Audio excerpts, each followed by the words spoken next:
सिंधु हमारा है और सिंधु हमारा रहेगा। या इस दरिया से हमारा पानी बहेगा या उनका खून बहेगा। हमारा दुश्मन, हमारा हमसाया मुल्क की माली आंख हमारा दरिया की तरफ देख रहा। दहशतगर्दों की दुनिया की सबसे बड़ी टेरर फैक्ट्री इंडिया में है।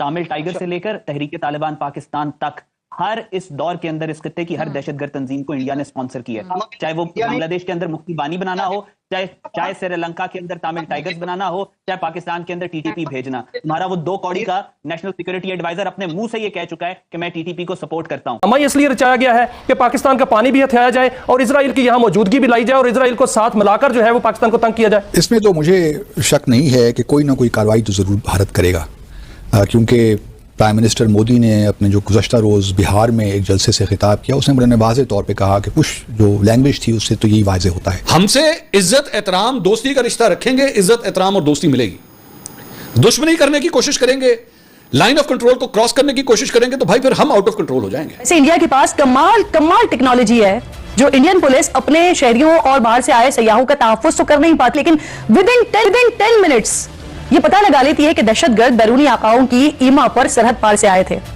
ऐसी अजीम शान और जदीद तरीन फतीन टेक्नोलॉजी पर मोदी सरकार को 70 तोपों की सलामी दे देते चले। मुआहदे क्यों साइन करते हैं? देते हैं उनको पानी, कहें कि जो मर्जी है करो, हम कुछ नहीं कर सकते। हमारी जो वेपन्स है वो न्यूक्लियर है, लिहाजा हम उसको इस्तेमाल नहीं कर सकते। डिफ्यूज हो सकते हैं? नहीं, डिफ्यूज नहीं होनी। डिफ्यूज इंडिया कर सकता, पाकिस्तान नहीं कर सकता, क्योंकि शुरू उन्होंने किया ना, तो उन्होंने ये सारा ड्रामा किया ना। या तो हमने किया होता, तुम्हारा तो मौका है कि ये सारा कुछ आपने किया और आपके जो मकासद हैं, अगर उनके मकासद पूरे हो जाएं तो छोड़ खत्म कर देंगे, अगर नहीं होते तो लगे रहेंगे कुछ ना कुछ करने। तो the ball is not in our court, हम तो एक रिएक्टिव फोर्स हैं, जो वो करते हैं हम रिएक्शन करते हैं। कि पाकिस्तान की जो फौज है, पाकिस्तान की जो फोर्सेस हैं, उनके पास अब पूरी सलाहियत मौजूद है कि वो ईंट का जवाब पत्थर से देंगे, थप्पड़ का जवाब जो है वो मुक्के से आएगा। रीजन है वो छीन ली जाती है, उनको छर्रे मार मार के उनकी बिनाई छीन ली जाती है। जहां पर खवातीन के रेप होते हैं, जहां पर हर वक्त इनकी सेना 5 लाख के करीब आपकी जो सेना है वो वहां पे मौजूद होती है। सिक्योरिटी फिर क्यों नहीं प्रोवाइड कर सकी वो सेना? ये क्या नक्शा खींच रहे हैं नरेंद्र मोदी साहब का विजन बता रहे हैं? कश्मीर में किस कदर खौफ और हरास फैला हुआ है। कश्मीर में पेश आने वाले एक दहशतगर्दी के वाकये ने देखें दोनों मुल्कों को जो है वो परेशान करके रख दिया। आप देखें कि पहले पाकिस्तान और इंडिया के बहुत अच्छे हालात नहीं थे, अब ताल्लुकात जो है वो मज़ीद बर्बादी की तरफ जा रहे हैं। से ये मोदी आया हुआ है, उनका बयानिया ही यही है। हमारी फौज जो है उसका तो जज्बा मतलब काबिल दीद है कि वो जब आग को ठोकने के ऊपर आता है ना, तो वो तो उसका जज्बा काबिल दीद है। बाकी जगहों पर शायद हम लोग फिर भी थोड़ा बहुत इज्जत लिहाज कर लें, आपके लिए तो कोई लिहाज नहीं होगा, ठीक है, एक बात। लेकिन हमारे यहां पे एक और प्रॉब्लम है, मुझे कभी कभार लगता है हमारी आवाम जो है ना वो फौज से भी शायद 2 हाथ आगे चली जाती है।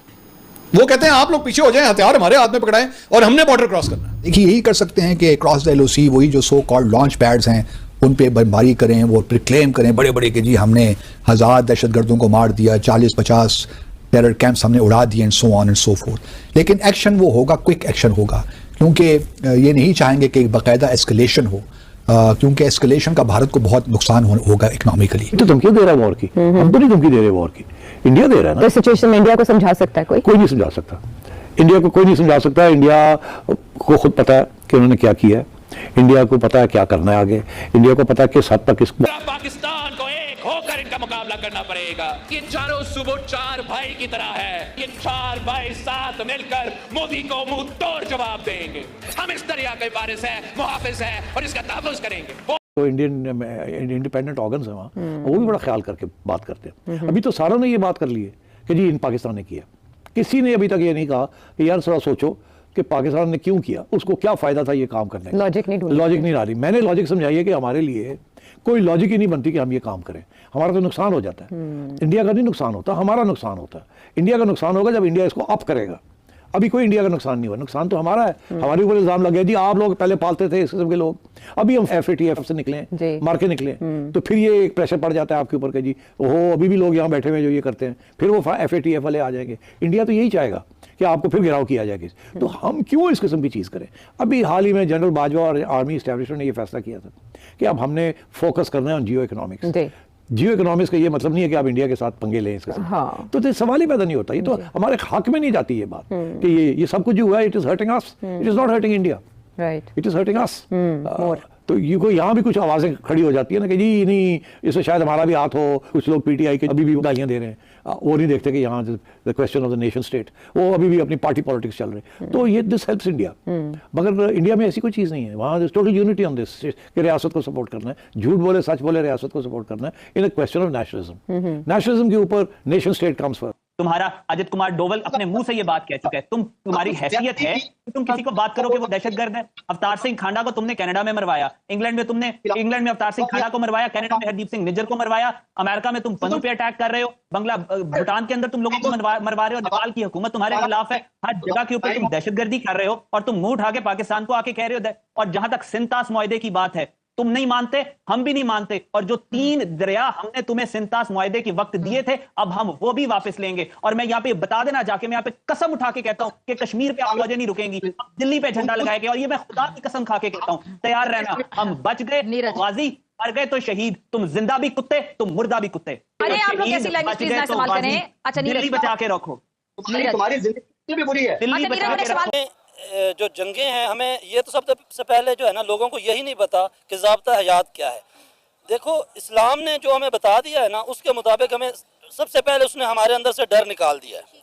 उसके बाद अल्लाह ताला ने जो हमें खुदादात सलाहियतें अता फरमाई हैं, उसमें हमारी जो बेहतरीन आर्मी हमारे पास है, उसके अलावा F-16 है, इसके अलावा शाहीन है, मिसाइलों की तादाद हम सब पता है, उसके अलावा खालिद टैंक है। किस चीज़ की कमी है हमें? जो हमें एक डर है, जो हमें डरा दिया गया है कि जो हालत जंग में मुल्क होता है वो सदियों पीछे चला जाता है।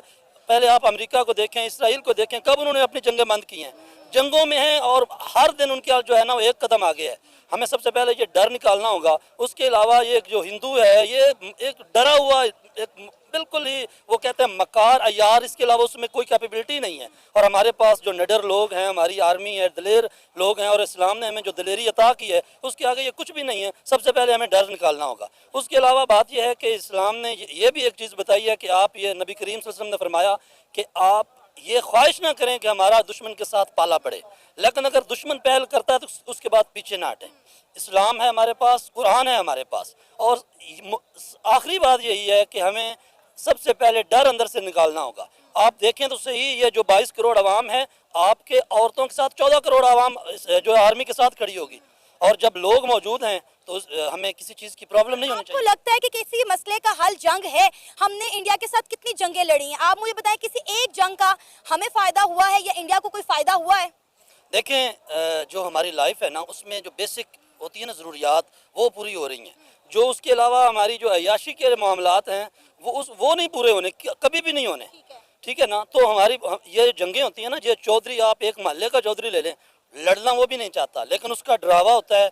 जब कोई उसके साथ पाला पड़ता है ना किसी के साथ, तो वो दूसरों को दिखाने के लिए उसको निशानी इबरत बनाता है, ताकि मेरे साथ कोई आइंदा कोई और कोई जो है ना हमारे साथ मैली आंख न देखे। तो बात यही है कि हमें दिखाना पड़ेगा इंडिया। जय हिंद दोस्तों, पाकिस्तान ने जो कायराना हरकत पहलगाम आतंकी हमले में किया था, उसका बदला लेने के लिए भारतीय आर्मी और भारत की सरकार ने पाकिस्तान को करारा जवाब देते हुए 2 संदिग्धों की कश्मीर में उनके घरों को उड़ाकर यह साबित कर दिया है कि भारत अब पाकिस्तान को छोड़ने नहीं वाला है। पता है, पाकिस्तान के द्वारा फंडिंग करके आतंकियों ने पहलगाम में भारतीय हिंदुओं को मारा था, जिसको देखकर भारत के लोग और भारत की सरकार बहुत ही ज्यादा गुस्से में दिखाई दे रही है। और यह बात सुनकर पाकिस्तानी मीडिया, वहां के लोग भी चीख रहे हैं। और पाकिस्तानी मीडिया का मानना है कि यह अटैक उन्होंने नहीं कराया, यह अटैक भारत ने ही करवाया है, ताकि उन्हें इसका फायदा इलेक्शन में मिल। इसी का जवाब देते हुए अब मोदी सरकार ने पाकिस्तानियों को अब सबक सिखाने का सोच लिया है, और पाकिस्तान में लगातार कई सारे अटैक किए जा रहे हैं, जिस वजह से पाकिस्तान की मीडिया और वहाँ की पब्लिक की टांगे कांप रही है।